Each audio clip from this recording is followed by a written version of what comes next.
Les Américains ont piégé et humilié les Européens d'une manière violente, mais tellement intelligente.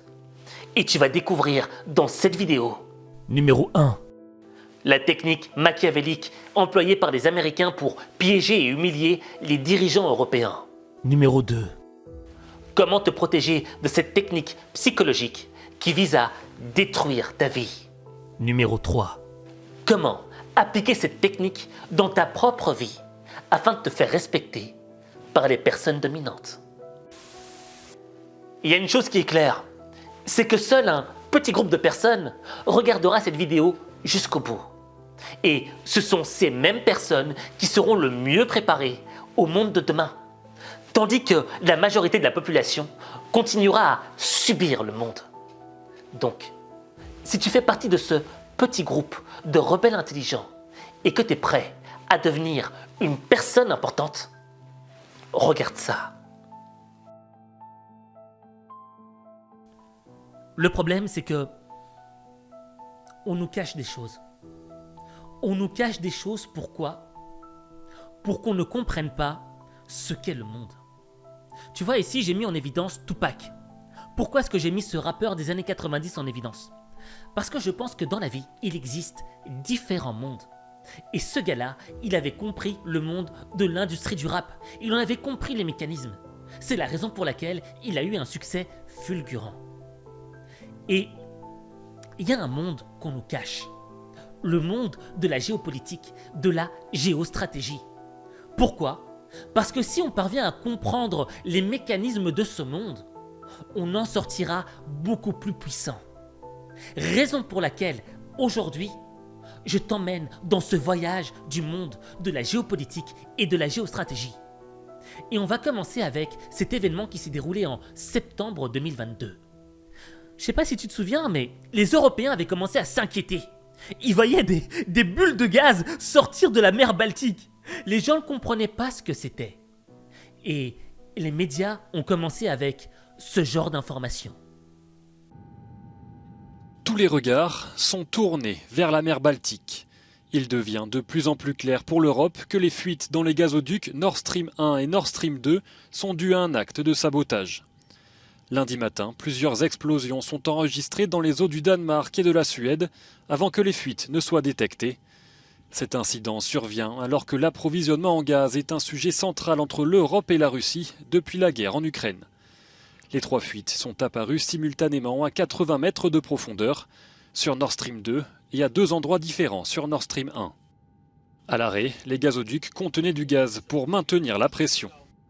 Ce n'est pas un accident. Plusieurs explosions ont été observées en peu de temps sur plusieurs pipelines.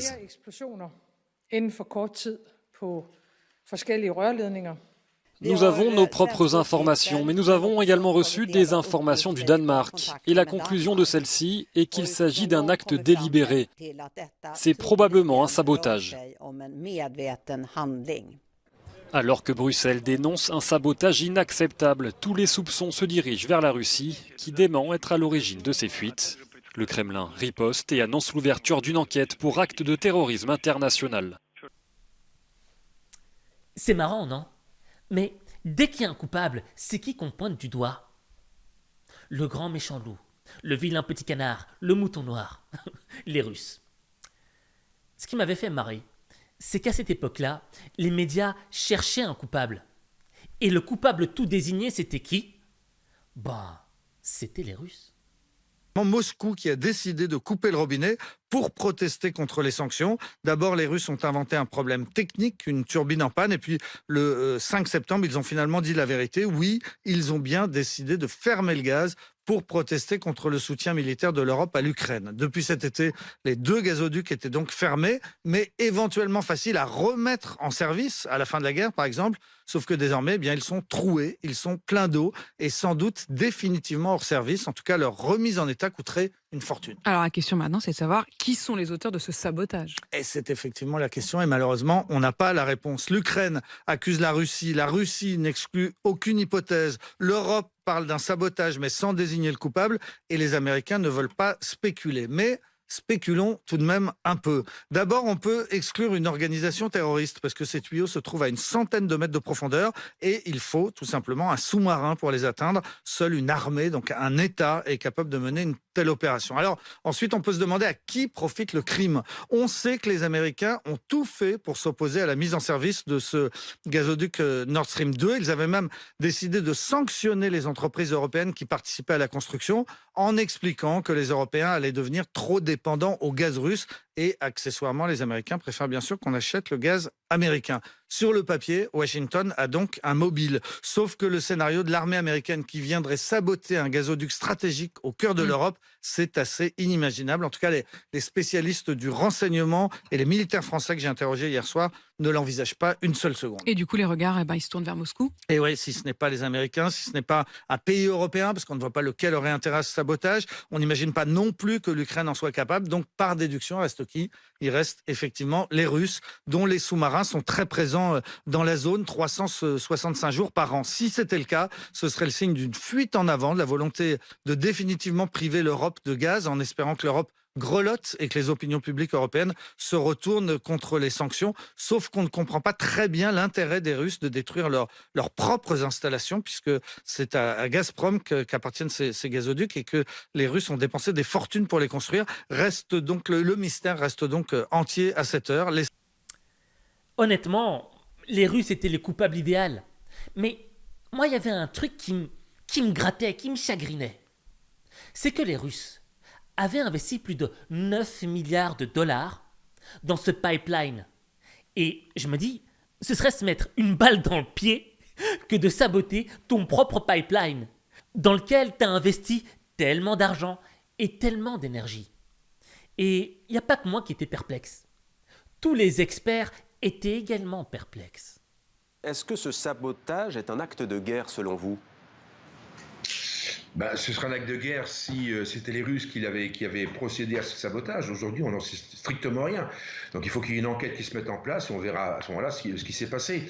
Alors ça peut être un acte de guerre, encore une fois, d'un côté ou de l'autre, mais encore une fois, on n'en a absolument aucune idée.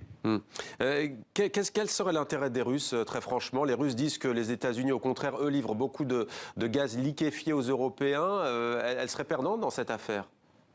Justement, à qui profite le crime? Et on voit bien que les Russes n'ont absolument aucun intérêt actuellement, si vous voulez, de faire exploser un pipeline en pleine mer. Alors tout le monde est capable de le faire parce qu'en fait ces pipelines sont en gros à 200 mètres de profondeur, donc c'est une technologie que les Norvégiens maîtrisent, ou par sous-marin, par tout ce qu'on voudra, etc. Donc aujourd'hui encore n'importe qui peut le faire.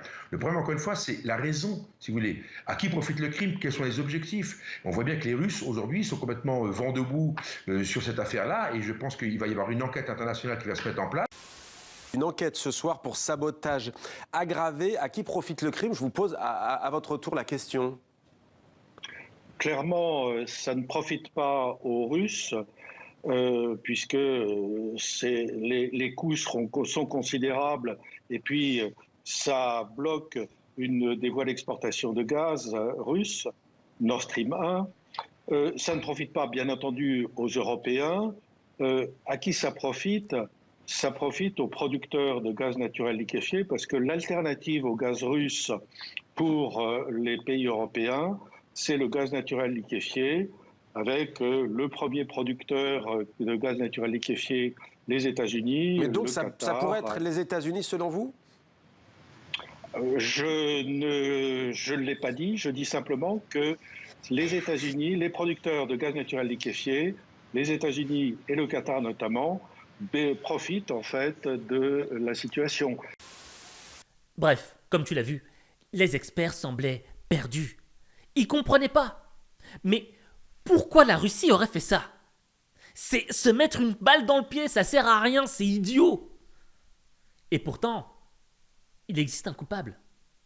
Mais pour découvrir qui est le réel coupable, il faut d'abord déterminer à qui profite le crime. Il n'y a pas longtemps, il y a un homme, un vieil homme, qui a révélé savoir qui était à la base de ce sabotage. Cet homme s'appelle Seymour Hersh. Seymour Hersh, c'est un journaliste, de pointure internationale. Il a reçu même un prix des journalistes J'ai oublié le nom du prix, mais si tu le sais, dis-le moi en commentaire, d'accord? Et ce gars-là a affirmé que les vrais coupables n'étaient pas les Russes, mais plutôt les Américains. Bonjour Vincent.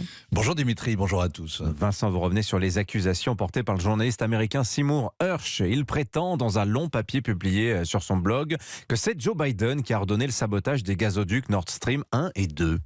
Oui, c'est une enquête qui tombe comme un caillou dans l'eau. Elle ne fait pas de vagues, pas de scandale, aucun débat. Seymour Hersh prétend que la Maison-Blanche a manigancé le sabotage de Nord Stream avant l'invasion de l'Ukraine, qu'elle a contourné le contrôle parlementaire, que le gazoduc a été piégé dès le mois de juin sous couvert d'un exercice de l'OTAN, etc., etc. Le porte-parole du Conseil de sécurité nationale a dit que c'était totalement faux. Celui de la CIA que c'était absolument faux.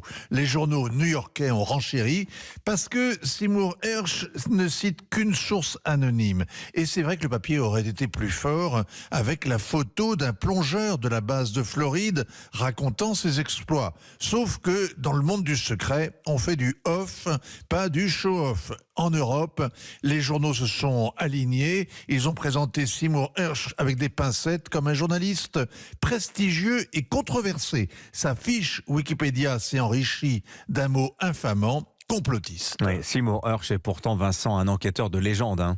Il a eu le prix Pulitzer, des tas d'autres pour ses scoops. Cette fois, il dérange, il fait le jeu des Russes. Mais en 69, la révélation qu'une unité de GI avait massacré et violé 500 villageois du Vietnam avait beaucoup dérangé, à tel point que les médias s'étaient auto-censurés pendant un an. La photo des Irakiens détenus à Abu Ghraib, notamment celle d'un homme nu à quatre pattes, tenu en laisse par une femme, la cigarette aux lèvres, avait aussi dérangé. On savait depuis des mois que les prisonniers étaient traités comme des animaux, mais le voir dans les pages du New Yorker est autre chose. Et Seymour Hersh avait révélé l'existence du programme de torture approuvé par le secrétaire d'État en personne. Son enquête sur la mort d'Oussama Ben Laden dérange encore parce que on préfère le récit édifiant qu'a popularisé Hollywood. Et le pire, il a osé dire que ce sont des groupes islamistes soutenus par la Turquie qui avaient utilisé à la Ghouta en Syrie des armes chimiques et non pas le régime de Bachar el-Assad. À 85 ans, Seymour Hersh est un délinquant médiatique endurci. Il est la cible de cette haine vigilante qu'on appelle la confraternité. Le paradoxe, c'est que la presse lui tourne le dos alors que dans les allées du pouvoir, on prend son enquête très au sérieux. Oui, et surtout quand il dit que ce sont les Américains et non les Russes qui ont saboté Nord Stream. Il y a 3 raisons objectives. La première, c'est à qui profite le crime. La deuxième, Joe Biden a annoncé en février qu'il le ferait. Et la troisième, c'est l'enquête qui piétine. Celle des Suédois, celle des Danois, celle de l'OTAN. Quant aux Allemands, ils ont finalement annoncé qu'ils ne communiqueraient pas leurs conclusions. Après 4 mois de travail, les enquêteurs ont trouvé des traces explosifs et conclu qu'il y a eu un sabotage. C'est comme un médecin légiste qui, après une longue autopsie, conclurait que le mort ne respire plus. Le Washington Post, encore lui, a dû avouer à la veille de Noël qu'il n'y avait aucune preuve de la responsabilité de la Russie et que de nombreux dirigeants étrangers en doutaient. Sur la scène de crime, les enquêteurs n'ont cherché qu'un seul cadavre, une bouteille de vodka, et ils ne l'ont même pas trouvé. À la signature Europe 1, merci Vincent Hervouet. Ce que je trouve encore marrant, c'est que dès que tu dis des vérités qui dérangent, dès que tu vas à l'encontre de la doxa, dès que tu vas à l'encontre des médias, des informations des médias mainstream, tu finis par devenir un complotiste. Et le gars là, qui a 85 ans, qui a plus rien à perdre, qui est une pointure dans son domaine, retrouve dans son Wikipédia le mot complotiste. Et là, je me pose une question. Pourquoi ce mec, qui a plus rien à perdre, dirait que les Russes sont innocents et que les réels coupables dans cette histoire sont les Américains? Et là, je me suis posé une question existentielle. Pourquoi?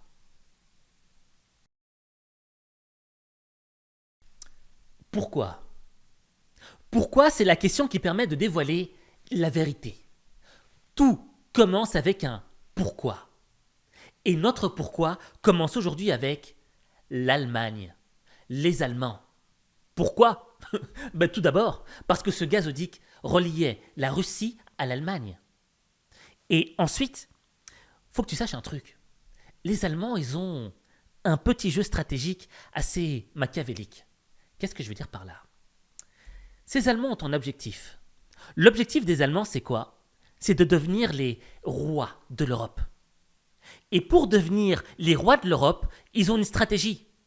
Une stratégie qui se base sur 3 axes. Et cette stratégie, moi je l'appelle la stratégie Twister. Est-ce que tu connais le jeu Twister? Le jeu Twister, c'était un jeu auquel on jouait quand on était petit. L'idée, c'était quoi? Tu avais une flèche qui indiquait un bouton, enfin une couleur et un pied ou une main, et tu devais mettre soit ta main sur le rouge, ou ton pied sur le bleu, ou des trucs comme ça. Tu vois ce que je veux dire? Bref, c'était un jeu super marrant. Et les Allemands, ils ont utilisé cette stratégie. C'est-à-dire qu'ils mettent leurs mains et leurs pieds sur quoi? Non pas sur des couleurs, mais sur des pays. Sur des pays, pourquoi? Pour pouvoir s'élever et devenir un puissant du monde. Je m'explique. D'abord, ils mettent leur main droite sur le jaune. C'est-à-dire, en mettant leur main droite sur le jaune, ils s'associent avec la Chine pour développer leur axe économique. Visite du chancelier allemand Olaf Scholz, la première à Pékin d'un dirigeant de l'Union européenne depuis le début de la pandémie. Il est accompagné d'une dizaine de chefs d'entreprise, dont le géant de la chimie BASF, Siemens ou encore Volkswagen, qui réalisent jusqu'à 40% de leur chiffre d'affaires en Chine. La Chine reste le premier partenaire commercial de l'Allemagne depuis 6 ans. Néanmoins, face aux critiques en Allemagne et en Europe, Olaf Scholz a prévenu: si la Chine change sa politique internationale, nous devrons changer nos rapports avec elle. On retrouve Lou Kissiela, notre correspondante à Shanghai. Cette visite du chancelier allemand Olaf Scholz a-t-elle été mise en valeur par les autorités chinoises ? Absolument, parce que pour Xi Jinping, cette venue d'Olaf Scholz est un succès politique, une validation juste après l'obtention de son 3e mandat à la tête du Parti communiste chinois. C'est aussi une manière de montrer que malgré les tensions croissantes avec les États-Unis, la Chine n'est pas isolée, elle parle avec un dirigeant du G7 et au moins avec l'Allemagne, pas de découplage en vue. Ça, c'est particulièrement souligné par les médias d'État. Il rappelle à l'envi que le premier partenaire commercial de Berlin, c'est la Chine. Et d'ailleurs, cette visite d'État avait des allures de voyage d'affaires. Donc tu vois, lorsque je te parlais des 3 axes, le premier axe, c'est lequel? C'est l'axe économique. D'accord? Mais pour devenir une grande puissance économique, tu as besoin d'un domaine spécifique. Or, les Allemands, ils sont spécialisés dans quoi? Dans le domaine industriel. Mais ce domaine industriel nécessite quoi? De l'énergie. Donc, ils mettent leur main gauche sur le verre. Et le verre, c'est quoi? C'est s'associer avec la Russie pour faire venir des tonnes de gaz. Les derniers tuyaux enfin assemblés. Le gazoduc Nord Stream 2 du géant russe Gazprom peut désormais entrer en service. Après plus de 3 ans de travaux, de batailles géopolitiques et économiques. La nouvelle a des airs de victoire pour la Russie, qui a réagi dès jeudi, avant même l'annonce officielle. Nous espérons que les millions de consommateurs européens pourront recevoir le gaz russe dans un futur proche, via la route la plus courte, la plus économique et écologique. Nord Stream 2, c'est le jumeau du gazoduc Nord Stream 1, opérationnel, lui, depuis 2012. Ensemble, les 2 tuyaux permettront de faire transiter près d'1 tiers de la consommation de gaz de l'Union européenne. Grâce à un tube de plus de 1200 km sous la mer Baltique, Nord Stream 2 relie la Russie à l'Allemagne. Bon, d'abord il y a l'axe économique avec la Chine. Ensuite il y a l'axe énergétique avec les Russes. Mais pour faire partie des grands de ce monde, tu as besoin de développer un 3e axe, l'axe de la défense. C'est la raison pour laquelle les Allemands ont intégré l'OTAN. Mais ils l'ont fait de manière machiavélique. Pourquoi? Vu que tu as ton axe économique et ton axe énergétique, ça te coûte de l'argent. Donc, tu as besoin de faire des économies. Mais en intégrant l'OTAN, tu n'as pas besoin de mettre beaucoup d'argent. Et tu sais que s'il y a un pays tiers qui essaye de t'attaquer, les États-Unis et les autres grosses puissances viendront pour te protéger. Et ça a foutu la haine à Trump. et puis la Pologne, et puis la France n'en est vraiment pas loin et promet d'être aux 2% en 2025. Il y a les pays baltes aussi qui ont fait un effort tout simplement parce qu'ils se sentent menacés par la Russie, mais les autres, ça fait une quinzaine, ils en sont loin, et notamment, et là on en vient à l'Allemagne, l'Allemagne dépense à peine un peu plus de 1% de son PIB en matière de défense, d'où la charge très violente de Donald Trump qui dit à Angela Merkel, vous préférez enrichir la Russie, puisque les Allemands achètent beaucoup de gaz à la Russie, plutôt que de participer à cet effort commun. Et Angela Merkel a déjà répliqué en disant, en gros, vous êtes gentil, elle ne l'a pas dit, mais ça voulait dire ça, mais l'Allemagne prend ses décisions de manière indépendante, donc on voit une ambiance garantie, et l'entrevue qui va avoir lieu effectivement entre Angela Merkel et Donald Trump s'annonce un peu musclé, on va dire. Trump, c'est un businessman, et il a compris ce jeu, et il n'a pas envie d'être le dindon de la farce.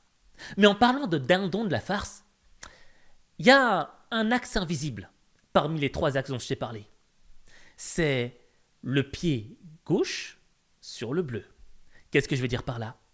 Tu vois, les Français ont souvent tendance dans les médias à parler de couple franco-allemand.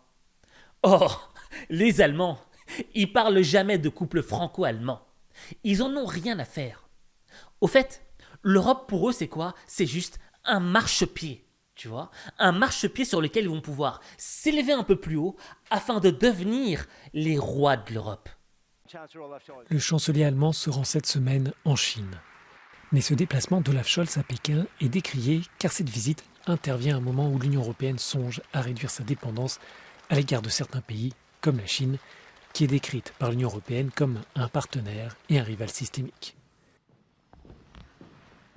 Mais certains parlementaires nationaux en Europe s'interrogent sur le calendrier de ce déplacement.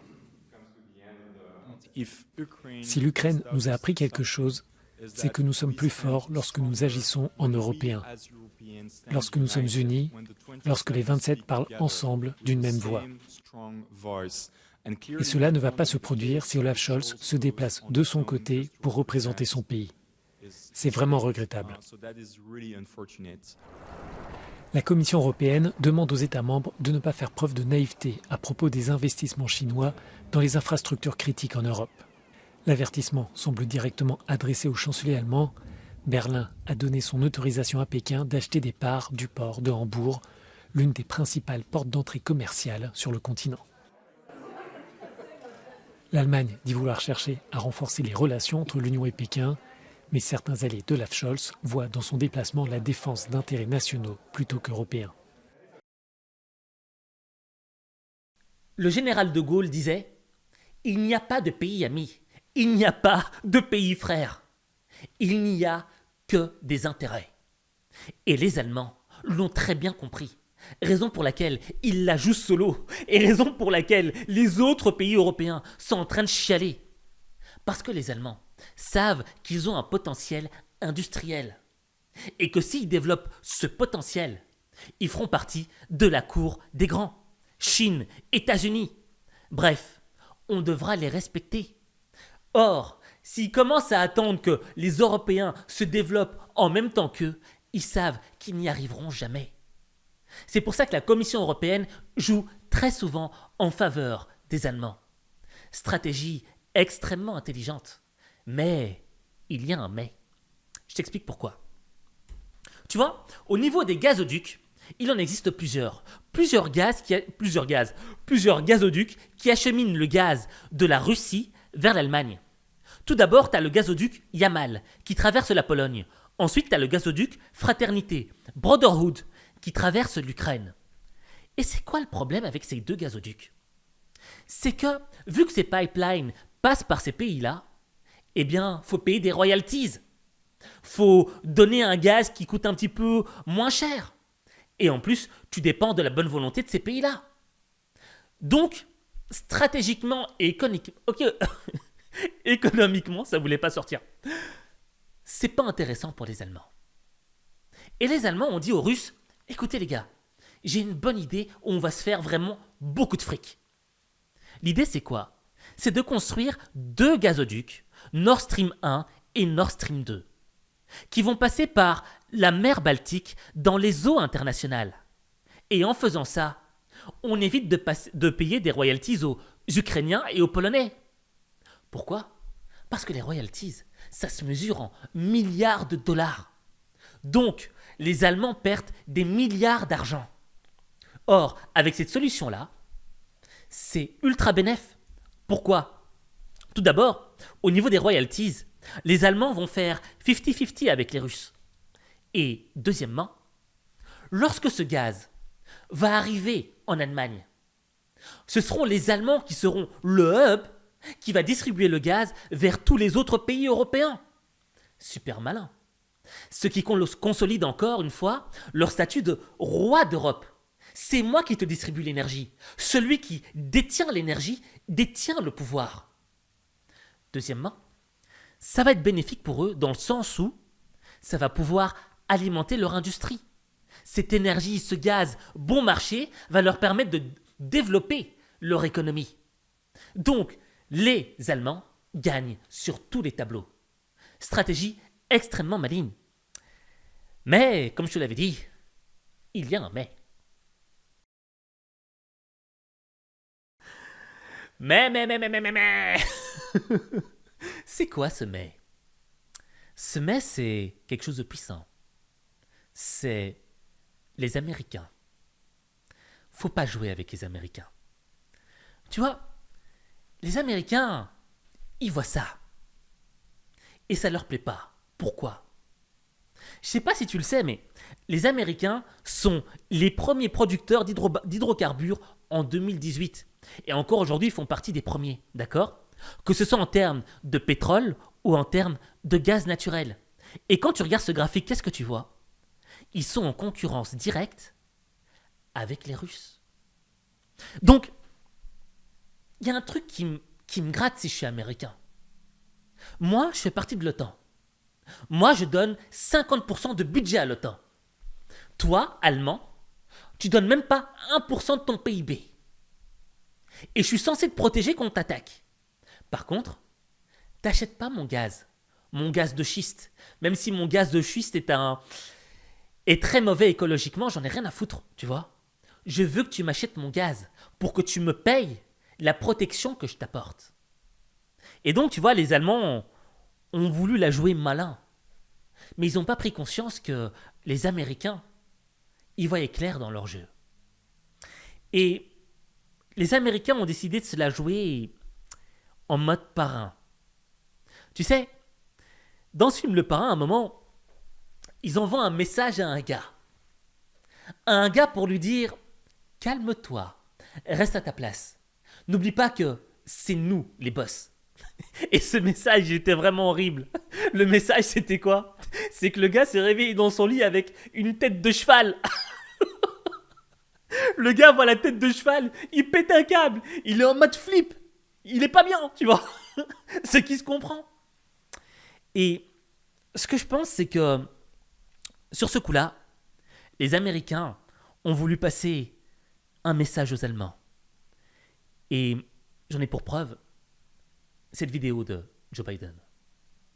If Russia invades, that means tanks or troops crossing the border of Ukraine again. Then there will be no longer a Nord Stream 2.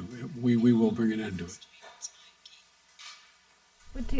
How will you do that exactly, since the project and control of the project is within Germany's control? We will, I promise you, we'll be able to do it. Tu vois là, Uncle Joe, comme le disait Donald Trump, il parle sur un ton extrêmement calme et menaçant. Si j'étais un Allemand, franchement, j'aurais peur, je flipperais. Et tu vois, ça corrobore la thèse de Seymour Hersh, que ce sont les Américains qui ont commis ce sabotage. Pourquoi? Parce que ça n'allait absolument pas dans leurs propres intérêts. Et Joe Biden avait prévenu les Allemands. Il n'y aura pas de Nord Stream 2. Et ce qui m'a marqué, c'est quoi? C'est que les Américains sont encore plus malins que les Allemands. Pourquoi? Tu vois là, il y a un nouveau gazoduc. Un nouveau gazoduc qui achemine le gaz en Europe. Puisque, on est d'accord, Nord Stream ne fonctionne plus. Nord Stream doit être réparé. D'accord? Donc, il y a un nouveau gazoduc qui passe par la Norvège. Et ce gazoduc amène le gaz de la Norvège vers la Pologne.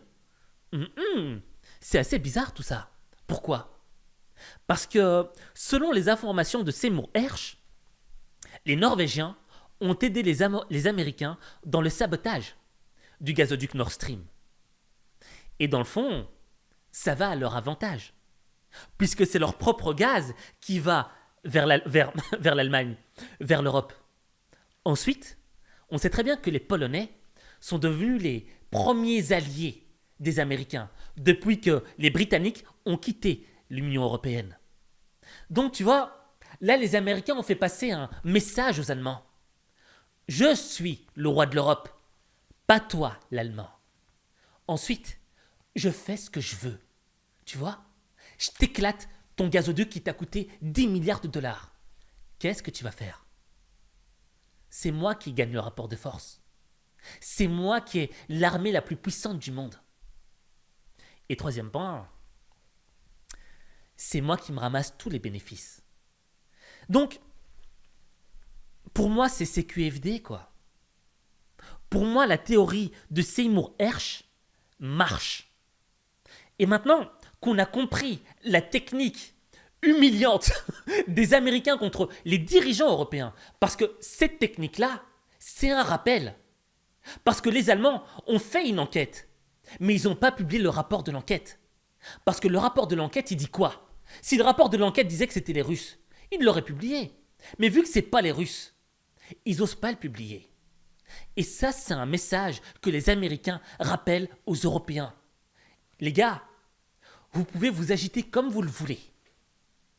Mais le premier gaz que vous allez acheter, c'est le nôtre, le gaz liquéfié. Et au fait, les Américains sont super malins. Ils passent par la Norvège, tu vois. Mais pour que la Norvège achemine son gaz jusqu'en Europe, faut d'abord travailler techniquement. Et ça prend du temps. D'accord? Donc, pendant ce temps-là, les Américains peuvent envoyer leur gaz naturel liquéfié par bateau. C'est beaucoup plus simple. Et donc, à partir de cette technique, tu vois, d'humiliation, cette technique qui piège ton interlocuteur, on va en retirer les éléments puissants qui vont nous permettre d'améliorer notre vie.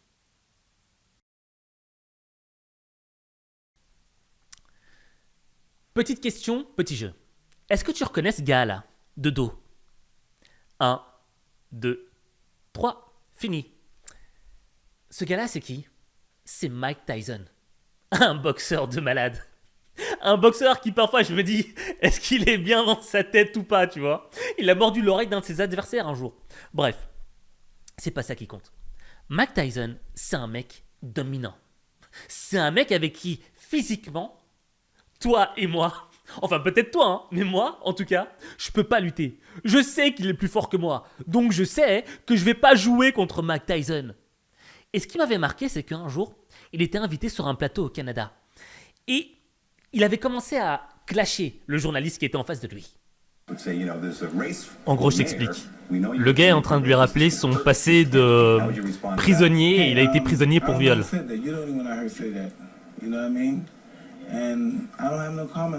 Et là, Mike Tyson dit qu'il n'a pas de commentaire par rapport à son passé et que c'est des critiques négatives et qu'il ne veut pas de négativité, quoi. On ne peut plus rien faire là-dessus. Et là, t'as son collaborateur qui est en train de parler, mais tu sens que Mike Tyson est en train de s'énerver. Regarde son regard. Et là, il est en train de lui dire, c'est bizarre parce que tu fais le mec sympa, mais t'es vraiment une grosse merde. Et le mec lui dit, hey, je suis en train de faire on est en train de faire une émission de télévision, là, s'il te plaît. Et Mike Tyson lui fait, mais j'en ai rien à faire, qu'est-ce que tu vas faire?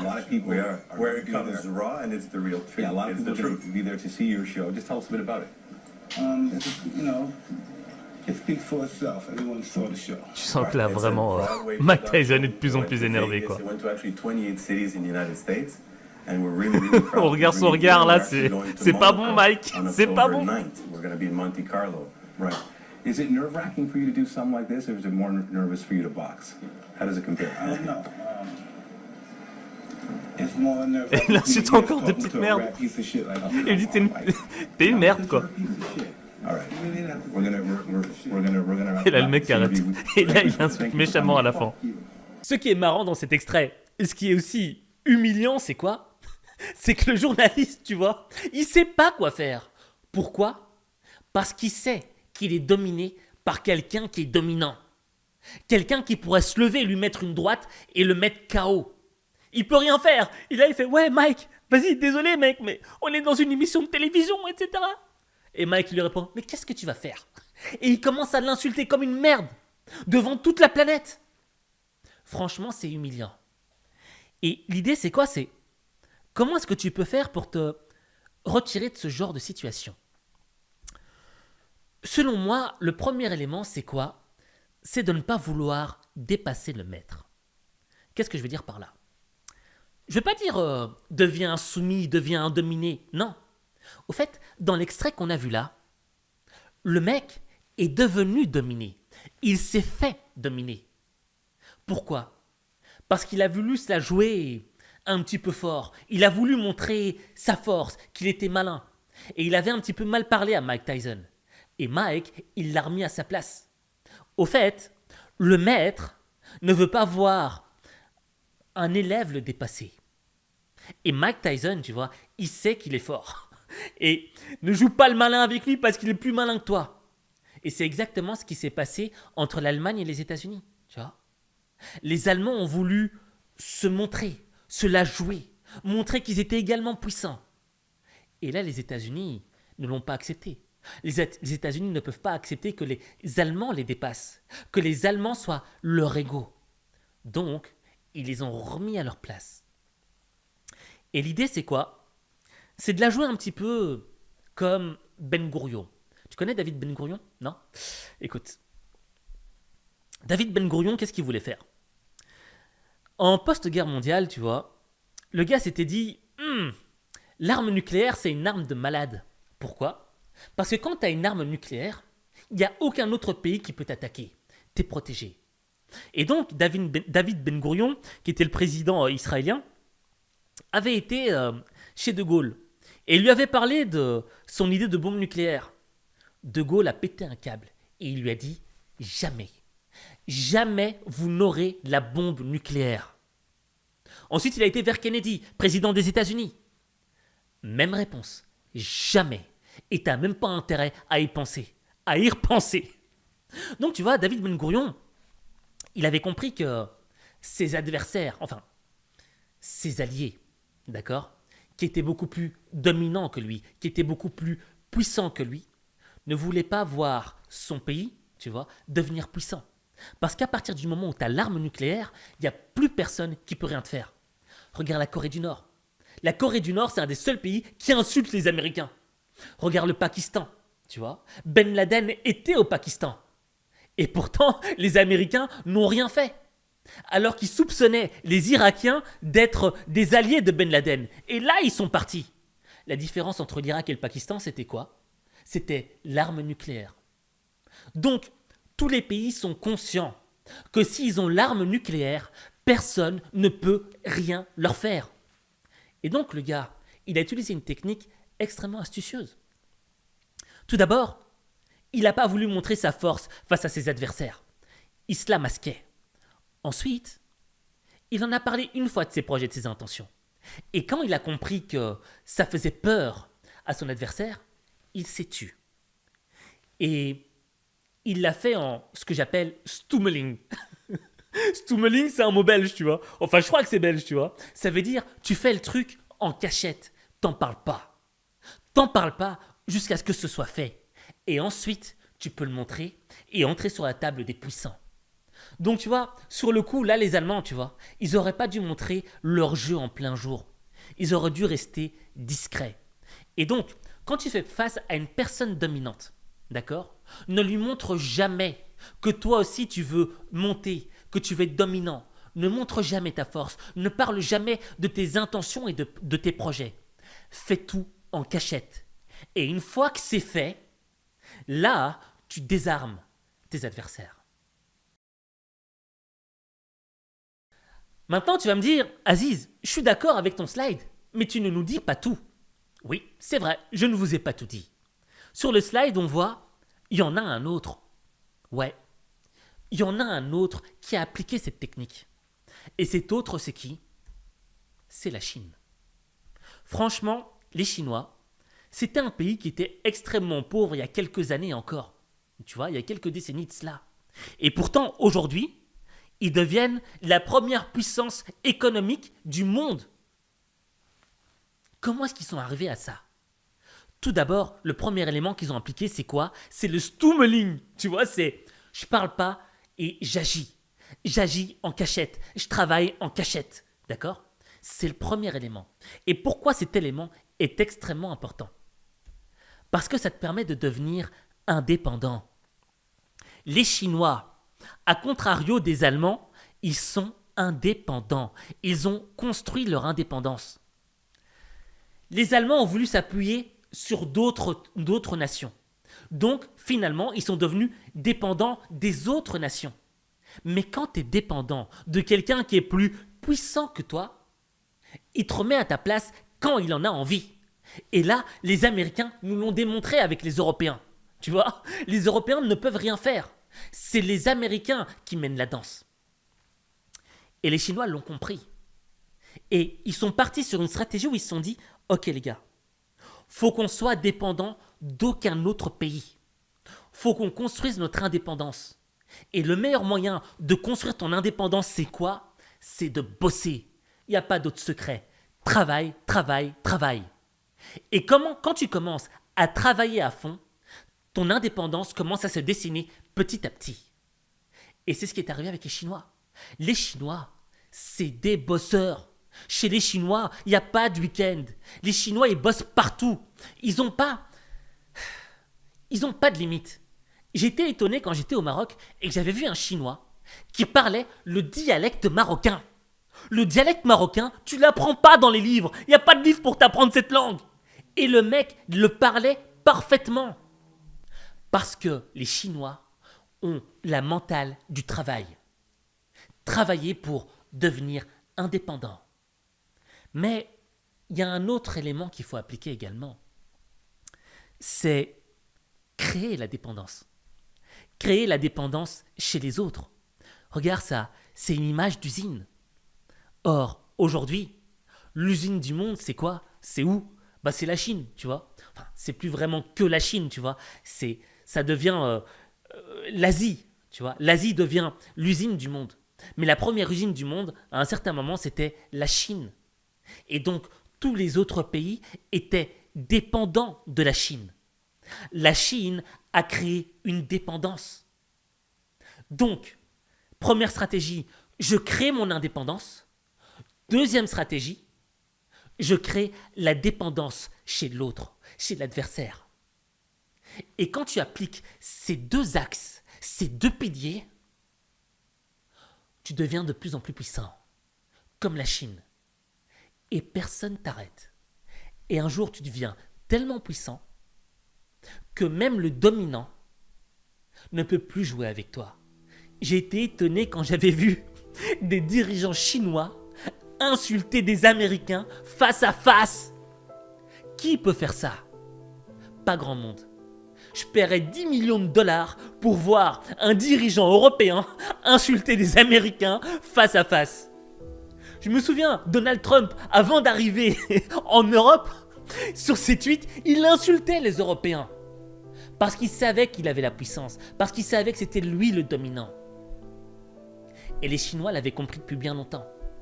On doit créer notre indépendance et créer la dépendance. Donc, toi, dans ta vie, qu'est-ce que tu dois appliquer? Tu dois créer ta propre indépendance.